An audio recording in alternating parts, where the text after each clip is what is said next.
This story is about an ascetic Mahant who was famous throughout the kingdom for his rigorous sadhana, penance, and renunciation.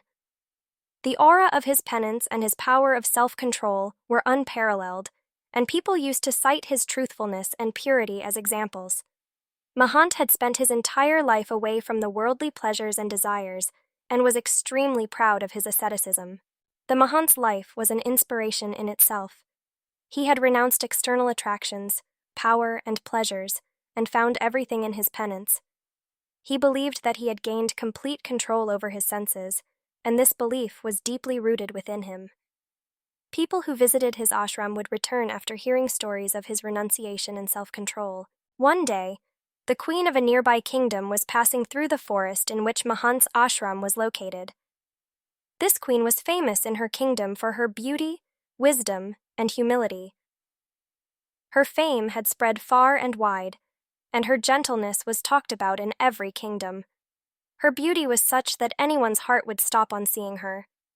As soon as the Mahant saw the queen, a strange attraction arose within him. At first, he considered it a momentary feeling and tried to control his mind, but her beauty left a deep impression on his mind. For the first time, there was such a stir in the mind of the Mahant, which became a challenge for his penance.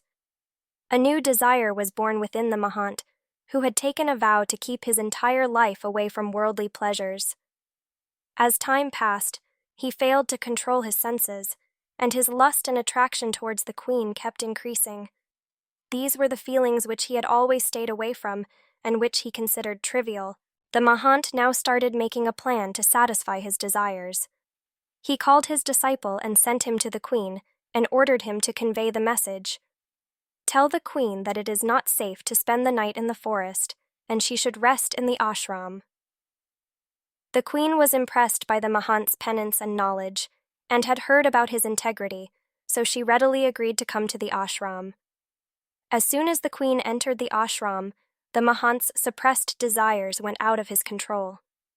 His way of looking at her changed. There was a strange sparkle and a glimpse of desire in his eyes. The queen recognized his lustful gaze.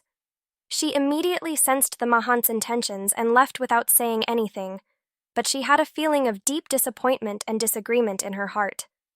After the queen left, all the pride of the Mahant's penance and restraint slowly started fading away. Every time he sat down to meditate, the queen's face would appear in his mind. The entire balance of his life started breaking. His sadhana and years of penance seemed to be falling apart. Caught in his own inner conflict, the Mahant did not understand how to calm his desires. This was the moment that broke the pride within him. He realized for the first time that his sadhana was incomplete. It was easy to stay away from external worldly pleasures, but the real penance lay in conquering the desires of the mind. The Mahant realized his mistake and promised himself that from now on he would do true penance, the kind of penance that could purify not only the external world but also the mind. The Mahant called his disciple and told him to respectfully call the queen to the ashram. He sent the disciple saying that it was not safe to spend the night in the forest, and the Mahant wanted to share some special knowledge with the queen. The queen had heard many things about the Mahant's character and his wisdom, and respected his penance. So she came to his ashram at the Mahant's call. As soon as the queen entered the ashram, the Mahant's eyes stopped on her. This time there was a difference in the Mahant's gaze. He could no longer hide the feelings of his mind. The queen sensed his lustful gaze and immediately understood that the Mahant's intentions were not pure. Without any argument, the queen left, but her silent departure shook the Mahant to the core. Mahant's life, which was a symbol of penance, meditation, and self-restraint, suddenly started moving towards a deviation. At first, he wanted to ignore this sudden attraction, thinking it to be a normal feeling. But gradually, his condition became such that his mind kept getting drawn towards it again and again. Whenever he sat in meditation, the image of the queen would come alive in his mind. Every attempt to enter meditation would fail, as if every moment of his years of penance was now being shattered in front of just one face. Mahant tried to get rid of this emotional conflict by staying awake at night. This mental struggle was even more difficult for him because the basis of his entire life had been self-restraint and penance. Now, when he started realizing that his meditation was declining, his self-respect was hurt. He tried his best to suppress this lust rising within him, but every time he would sink deeper into that attraction. This situation had become an ordeal for his soul. When this internal conflict became unbearable, and he felt that some way had to be taken to get rid of this restlessness, he devised a plan. His mind, which had become subject to lust even after such a rigorous penance, chose an unwanted path. The Mahant decided that he would get close to the queen at any cost, even if it meant sacrificing his principles. The Mahant went to the king of that kingdom. Respecting his fame and penance, the king welcomed him and asked for his blessings. The Mahant said in a low but serious voice, "Maharaj, I want to ask a promise from you, that you will fulfill one of my wishes." The king, who was a pious man and respected the Mahant's penance, immediately gave the promise, without knowing what his demand might be. The Mahant expressed his desire to the king.